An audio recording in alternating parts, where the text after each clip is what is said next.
Bom dia, boa tarde, boa noite, sejam muito bem-vindos ao MBCV Cast. Nós estamos falando do Ministério Batista Cristo é a Vida.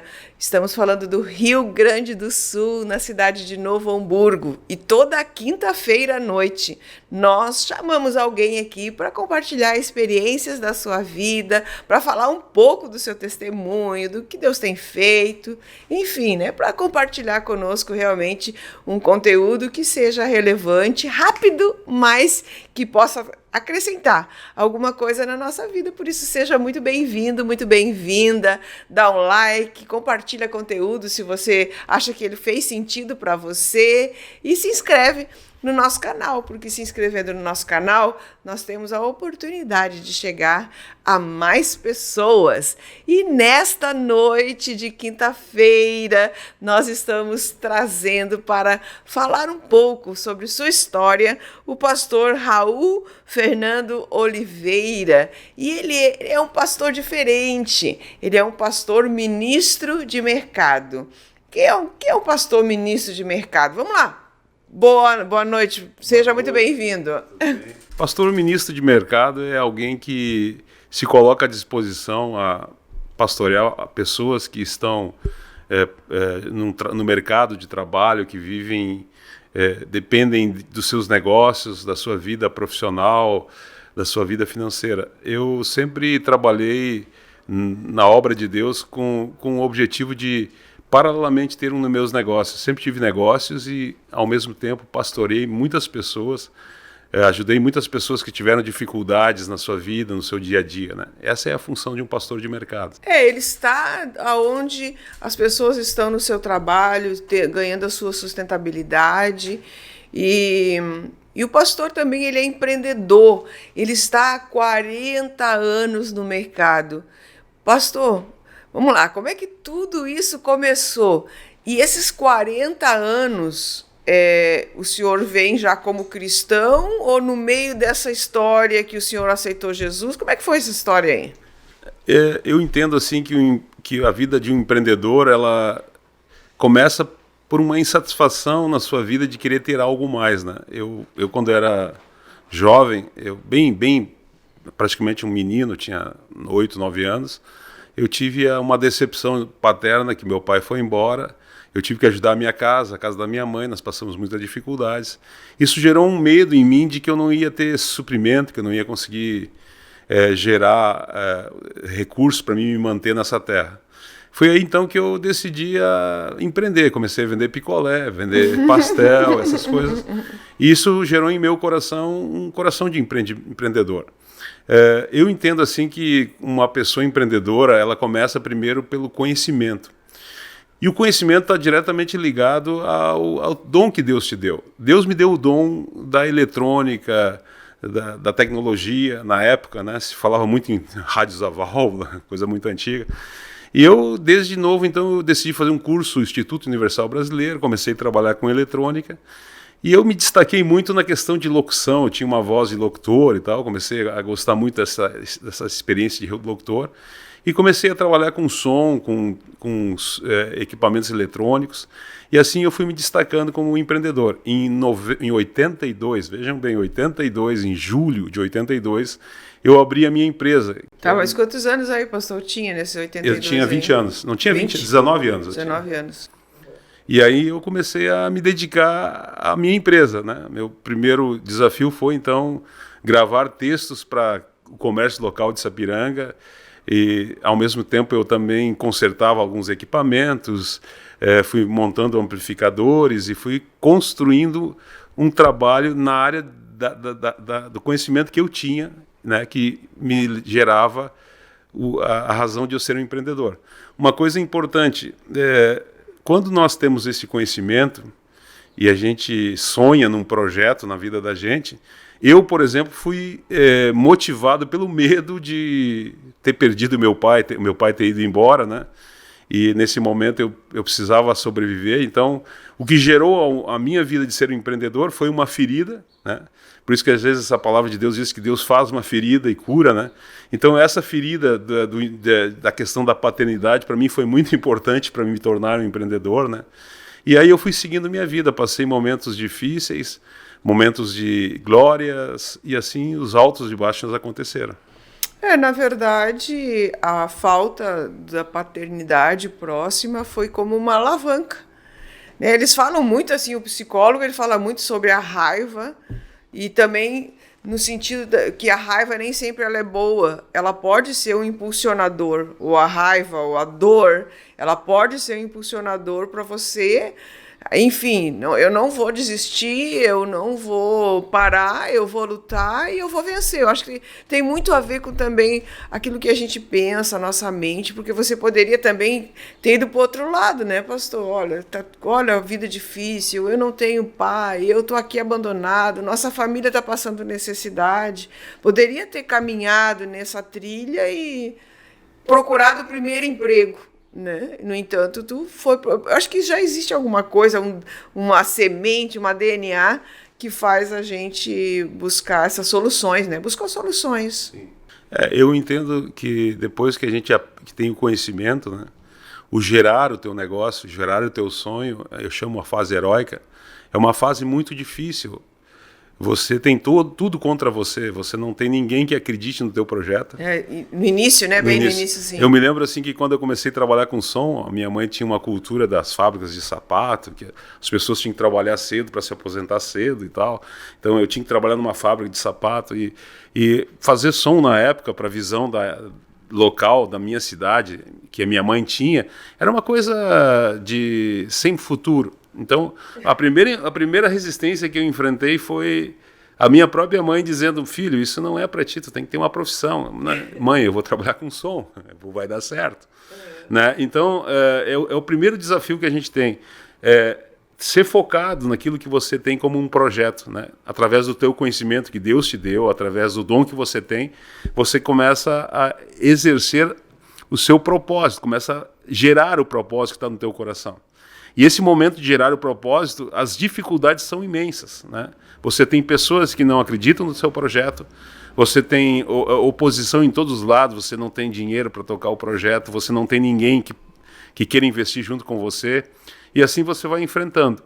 À medida que você vai vencendo as barreiras, você vai chegando a outro nível do seu empreendimento. Né? Eu, quando passei a fase heróica, eu parei num hospital com a pressão alta, um estresse danado, porque eu cheguei no nível, a gente chama limiar da incompetência, porque tudo eu fazia, ninguém me ajudava em nada, eu tinha que seguir em frente, até que eu passei essa fase e entrei numa outra fase do meu empreendimento, que foi a fase do crescimento.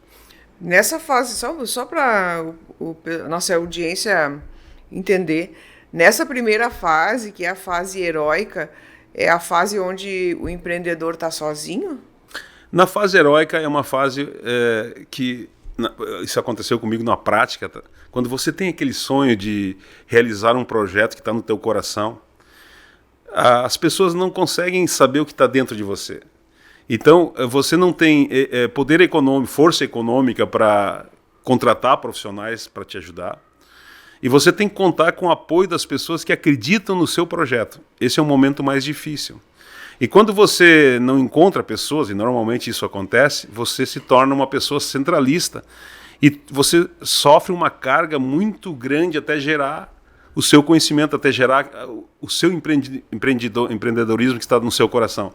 Quando você consegue gerar isso através da decisão, você vai subindo degraus. Aos poucos vão surgindo pessoas que vão te ajudar. Então esse momento é um momento de muita persistência e é onde 90% das pessoas que enterram seus sonhos, porque a dor é muito grande, o sofrimento é muito terrível, mas quando você tem uma visão, um foco, você vence. Daí entra para a segunda fase, vamos lá. A segunda fase é depois que você gerou então a sua empresa, que você viu que você foi parar no hospital, sobrou casamento, não sobrou nada. Você conseguiu sobreviver, né? Conseguiu sobreviver por quê? Porque gerou um negócio. O negócio está gerado, está todo mundo apaixonado pelo seu projeto. Aí você vai entrar numa fase mais tranquila, que é a fase do crescimento. Essa fase do crescimento é uma fase onde começam a surgir pessoas que vão te ajudar no projeto. pode surgir investidores, pessoas que querem ser teu sócio, pode ser funcionários que acreditaram em você, que trabalharam junto com você nesse momento da fase heróica. E nessa fase é uma fase muito tranquila da tua vida de empreendedor. Só tem um detalhe, eu, por exemplo, eu fui muito dirigido, a minha vida foi muito dirigida pelas emoções de gerar o meu projeto. E essas emoções, elas são, às vezes, geradas, no meu caso, pela minha carência paterna. Eu me tornei uma pessoa mais direcionada pela emoção e tomei muitas atitudes erradas, fiz muitos investimentos errados. Então, nesse momento que você vence na fase heróica, você passa a fase heróica, esses erros que você comete, eles são extremamente importantes para o teu amadurecimento. E à medida que você vai pagando o preço dos erros, você vai tratando as suas emoções, entendeu? Então, eu, no meio do caminho, por exemplo, em 85, eu me converti, conheci Jesus por uma dificuldade muito grande financeira, pelo um passo que eu tomei que eu achei, poxa, foi loucura, né? Na época eu comprei 2 carros novos que eu precisava para meus carros de som, e eu não tinha condição de pagar os carros, e eu fui jogando aqui, jogando ali, entrei em desespero e me encontrei com Deus em 85. Tive uma experiência com o Senhor Jesus, e nesse momento da minha vida eu comecei a ter Deus como um Deus que supre, que cuida. Ele me ajudou, eu consegui pagar os carros, eu consegui vencer, passei aquela fase.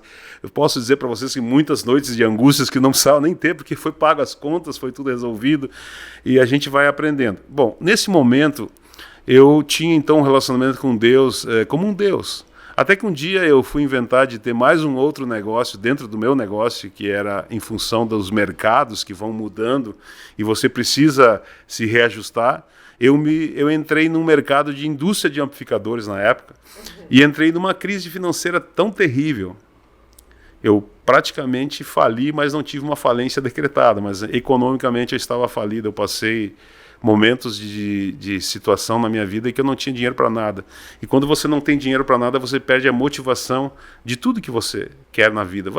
Não tem dinheiro para comprar um carro, não tem dinheiro para comprar um rancho para tua família, não tem dinheiro para comprar um sapato, não tem dinheiro para investir no teu negócio, e eu fiquei sucateado, eu fiquei numa situação difícil. E uma coisa que eu sempre tive na minha vida como propósito, que todos os meus colaboradores nunca ficariam sem receber o seu salário. Isso eu tenho como meta, eu estou há 40 anos no mercado, e isso nunca aconteceu na minha vida. E um dia eu não ia ter condições de pagar meus funcionários, eu não dormi a noite inteira, e à meia-noite, por aí, 1h da manhã, não me lembro exatamente o tempo, eu fui para uma sala que eu tinha, dobrei meu joelho no sofá e comecei a clamar por Deus. E aí Deus falou uma coisa muito importante: você não me conhece como um pai porque você não teve uma experiência paterna. Que forte. E aí Deus falou comigo: agora eu vou te mostrar que eu sou o teu pai. Ai, que lindo. E Deus começou a se apresentar para mim como um pai. E nesse momento eu comecei a ver que a vida de empreendedorismo do lado de um pai poderoso como é Jesus, as coisas fluem muito mais fortes, muito mais tremendas. Acordei na manhã, eu tinha na época um estoquezinho de 4 amplificadores, e um senhor que eu não conhecia há muito tempo ligou para mim e disse: olha, tem um pessoal em Porto Alegre, uma loja de equipamentos que quer comprar 4 amplificadores teus. Se tu entregar esses amplificadores hoje, eles te pagam em dinheiro. Poxa, correndo. Eu peguei meu Escort que eu tinha sem ter dinheiro por combustível, não sei como eu cheguei em Porto Alegre, e o cara me pagou em dinheiro, e naquele dia eu paguei todos os meus funcionários, supri meu dia. Amém. E daí Deus falou para mim: no outro dia é amanhã, eu sou teu pai, eu vou te suprir. E meus queridos e minhas queridas, nunca Deus deixou de me suprir. Que linda história. Então a vida de empreendedorismo, com Deus, ela é muito mais fácil. É difícil, mas ela se torna mais eficiente. E depois desse momento que eu passei, né, eu saí da fase heróica e eu comecei a entrar num outro nível com Deus. E esse outro nível com Deus e com a tua vida de empreendedorismo vai fazendo com que você vá mudando o seu pensamento, a sua maneira de ser. Você vai colocando prioridades na tua vida. E isso foi o que aconteceu comigo. Então, volto a dizer, quando nós entramos na fase do crescimento, se as tuas emoções não estão tratadas, você corre um risco muito grande de cair num tombo muito grande, imenso. Por quê? Porque nessa fase você tem tudo à tua disposição. Quando você chega na fase do crescimento, os investidores, os bancos estão com crédito aberto para você. E aí é o momento que você tem que ter pé no chão. Então por isso que eu digo para vocês, quando nós saímos da fase heróica, nós temos que sair tratado com as nossas emoções. A gente tem que sair amadurecido para poder subir o novo degrau que Deus tem para a gente. E esse degrau, ele está relacionado ao coração. Se o teu coração for tratado, for amadurecido pela experiência da fase heróica, você vai subir um degrau profundo na fase do crescimento.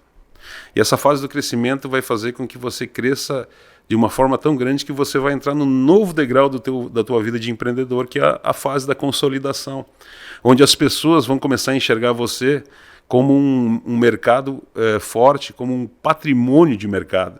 A tua empresa, o teu empreendedorismo, aquilo que você empreendeu se torna um valor de capital, você começa a ter um negócio de valor no mercado. E esse negócio de valor faz um patrimônio para a sua vida. Entende? Então, eu digo para aqueles novos, pessoas novas que têm um desejo de empreender, como é importante a gente investir no projeto que a gente tem. E não olhar as dificuldades. Elas não são nada perto do propósito que Deus tem para a gente. Tem que entender o processo, né, pastor? Sim. Existe um processo.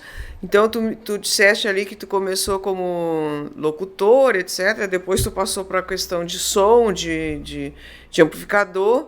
E depois, quando tu foi para amadurecendo esse crescimento, aí tu também já migrou para outro... Me fala sobre essa questão da migração, dessas migrações que tu foi fazendo. Bom, a migração, ela ocorre pelo conhecimento. Tá? A gente tem que estar sempre atento ao que o mercado está dizendo, né? Se nós olharmos o mercado de hoje, muitas profissões não existem mais, né? Então, mas eu quero continuar fabricando carroça porque eu adoro fazer carroças. É um exemplo, né? Não existe mais carroças, estão até proibindo de andar com os animais nas cidades. Então, não adianta você ficar fabricando carroça se o mercado diz que não quer mais carroça, ele quer um automóvel.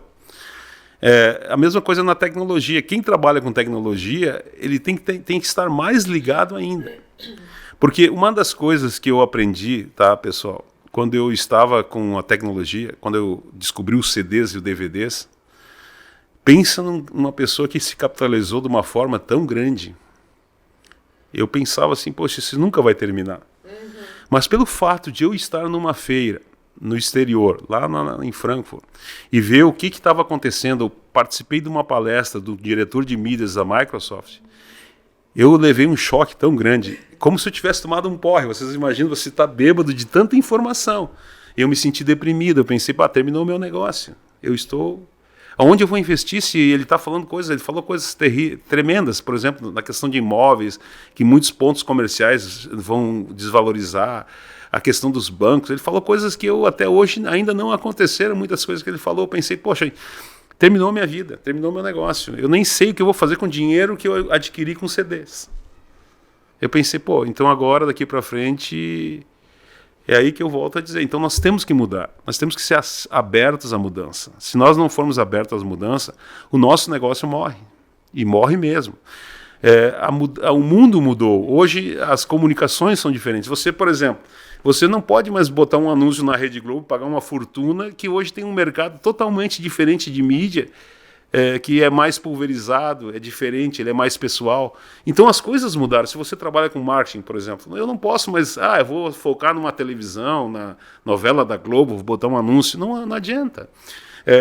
As coisas mudam. Então, por isso que eu migrei muitas vezes nos meus negócios. Tá? Se vocês olhar a minha história, eu trabalhei com locução, eu trabalhei com fita cassete, com VHS, com DVD, com CD, eu tive carro de som, eu tive uma indústria eletrônica dentro da minha conjuntura, dentro da minha tecnologia. E hoje eu trabalho com vidro, que não tem nada a ver. Como é que foi essa migração? Por que tu chegou no vidro se tu estava lá no videocassete? O que aconteceu? São coisas interessantes na vida dos nossos negócios, tá? Quando eu tinha um estúdio de gravação, eu tive um cliente, sabe aqueles clientes chatos que parece que tu tem que mandar ele embora, some daqui que eu não quero te ver mais, né? Só que esse cliente é o cliente que te faz crescer. O cliente exigente, aquele que quer algo. tu tem que ser amigo dele e buscar ele para ti, porque ele vai te fazer crescer. Ele vai te exigir coisas que tu não consegue fazer. Então, esse cliente, ele decidiu gravar um terno de Reis, que eu não acreditei em hipótese alguma. O cara me vendeu 40 mil CDs que eu vendi para ele. Só que o cara queria um CD com foto colorida e eu não tinha condições de fazer na época. Aí ele me encheu tanto a paciência que eu cheguei e disse para ele, tá, eu vou tentar fazer. Consegui, então, desenvolver uma maquininha que eu conseguia fazer uma foto colorida no CD. Eu era único na região na época. E eu atendi a necessidade dele. E com isso eu não sabia que eu estava mexendo com uma abelheira de negócio e comecei a ir para um caminho de negócio que começou a surgir uma carência, havia uma carência. Comecei a trabalhar com as agências de Porto Alegre, de São Paulo. Eu trabalhei para a Embraer, Banco do Brasil e assim por diante com essa tecnologia que eu fui aprimorando. E aí o que aconteceu? O mercado se tornou outro mercado para mim, totalmente diferente do que aquele cliente chato me encheu o saco para fazer. Então, são resultados que ocorreram em função de uma situação. Aí, o que aconteceu? Quando eu fui para esse nível de negócios, o meu foco foi a serigrafia. Eu peguei muita tecnologia em serigrafia. Quando eu ouvi aquela palestra lá na Alemanha, eu estava tão deprimido que eu fui num restaurante, comi uma comida alemã, e eu tomei um chopp alemão lá, bem grandão, com uma caneca, linda caneca, tem até a foto até hoje. E eu vi que o pessoal decorava aquelas canecas. Aí eu tive a ideia, então eu vou ter que migrar para esse caminho. Foi aí que surgiu a ideia do vidro, porque eu tinha a tecnologia de decoração, que era a serigrafia, parte de impressão, e eu transmiti esse conhecimento que eu tinha, eu trouxe para o vidro. E aí que surgiu então a impressão em vidros, garrafas, copos e tal, né? Só que esse é um mercado totalmente diferente dos CDs. É um mercado que ele não tem tanta tecnologia, ele não tem uma variação tecnológica tão grande, porém, ele é com um valor agregado menor, o processo é caro e lento, e então ele te dá uma rentabilidade menor do que te dá a tecnologia, só que te dá mais estabilidade. Nesse caso, todo investimento que você fizer nesse negócio, você vai ter um retorno a longo prazo, não a curto prazo. Como um CD, por exemplo. Quando eu tinha os CDs, eu tinha um retorno rápido, né? Tinha rentabilidade, tinha retorno rápido, capitalizava rápido. Esse mercado que eu estou hoje é um mercado mais lento e ele é mais pesado para girar, porque ele tem um custo operacional mais alto. Eu ia dizer, porque uma coisa é trabalhar com CDzinho, que era uma coisinha pequenininha, e trabalhar com vidro, com copos, e que mais? Além de copos, o que são que tem? Garrafas, cerâmica, porcelana, pratos, canecas, xícaras. Teus clientes são brasileiros ou tu tem outros? Nós temos hoje 20% do nosso faturamento é com grandes clientes, tá? Que a gente tem hoje a Van, Zafari, tem lá o Pão de Açúcar, alguns outros clientes, né? E o resto, os 80%, são clientes pulverizados. Nós temos hoje em torno de 7 mil clientes pulverizados. São clientes que têm um supermercado pequeno, um bazarzinho na esquina, Sim. As lojas de conveniência. Então, esse mercado a gente tem muito bem pulverizado, né? É um mercado excelente, né? Porém, como eu disse para vocês, ele é de rentabilidade baixa porque ele é considerado um commodity. Então as pessoas têm uma referência de valor de um copo e não pagam muito a mais por ele ser decorado. Então tu precisa ter uma gestão de negócio muito boa para conseguir te manter no mercado. Eu estou hoje, desde 2009, eu conheço uns 5 que faliram. Né? Por quê? Porque é um mercado que não pode disputar beleza. Você sabe que é disputar beleza? Eu vou vender esse copo mais barato que você. Né? Sim. Aí você vai tomar veneno. Então tem que às vezes recuar. Não, eu não vou vender. Deixa o outro fazer. Aí, é volátil, então. É. Ele não é uma coisa constante em crescimento, é um mercado... mas ao mesmo tempo ele te dá uma... Como é que eu vou dizer assim? Te deixa assim... É mais consistente. Parece que o teu produto te deixa um pouco mais com crédito no mercado. Por exemplo, você não usa mais Orkut, né? Você usa Facebook. Será que até quando você vai usar Facebook? Não se sabe, né? Agora, uma xícara, você sempre toma numa xícara. Então, ela existe sempre, desde o tempo que era lá na televisão, a válvula, o cara na frente da televisão olhando, tinha uma xícara tomando. Sim. Então, essa tecnologia, esse mercado que nós estamos hoje, é um mercado estável. Ele não tem muito o que acrescentar, né? Porque é um mercado, o mercado de consumo, ele é já consolidado. Quando eu lanço algo de tecnológico, um aplicativo que vai mudar a vida das pessoas numa área, eu não sei mensurar a que nível, a que ponto eu vou chegar de retorno econômico. Eu posso ser uma explosão de uma forma tão grande até a concorrência me achar, eu estou lá na frente e me capitalizei e tal, só que vai chegar um momento que isso vai acontecer assim. E a tecnologia, ela é assim, ela te leva lá em cima e te leva lá embaixo, entende? E esse mercado que nós estamos hoje é um mercado lento, ele vai crescendo aos poucos, porém ele é estável.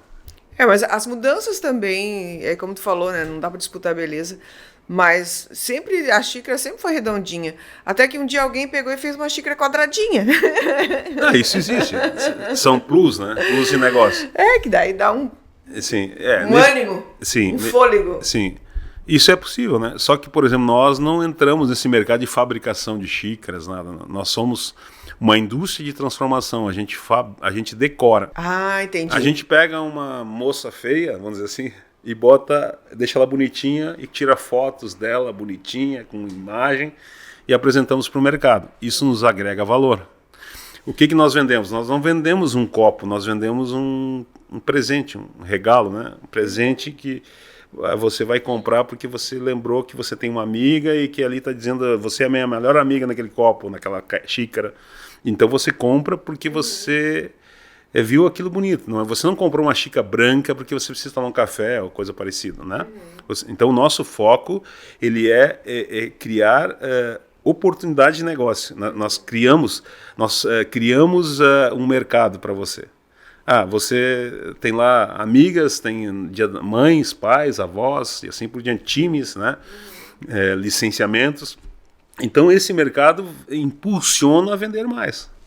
Porque as pessoas às vezes tem pessoas que têm 10, 20 xícaras em casa, por exemplo. Eu tenho a xícara lá da minha amiga que eu ganhei, eu tenho a xícara da minha avó, entende? Então, se eu tivesse só xícara branca, tu ia ter uma xícara, duas, né? Então, eu comprei por necessidade. Então, o nosso produto, ele não é um produto que a gente vende por necessidade.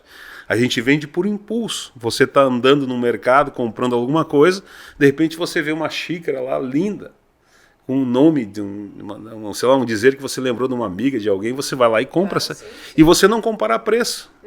Porque se você tem uma xícara lá de branca, vamos pegar um exemplo, R$10, e essa xícara com o nome que você está procurando, que você achou bonito e tal, com a arte bonita, você paga 20 e não vai reclamar. Não vai.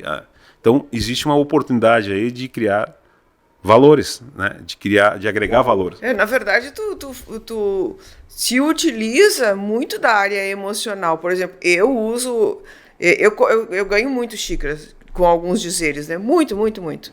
E então eu tenho uma xícara que diz assim, faça o seu dia melhor. E aí eu ganhei agora no Natal, vou usar essa aqui. Estou usando ela porque ela tem aquele dizer, faça o seu dia melhor.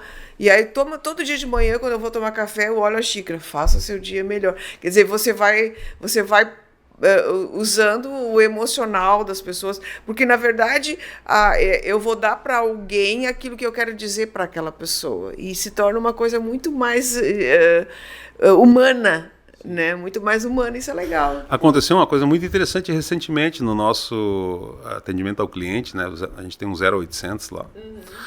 Ligou um cliente de São Paulo, uma cliente de São Paulo, perguntando se nós da Glasal conseguiríamos uma xícara que ela comprou, que ela ganhou assim, assim, assim. Aí o pessoal manda uma foto, mandou a foto.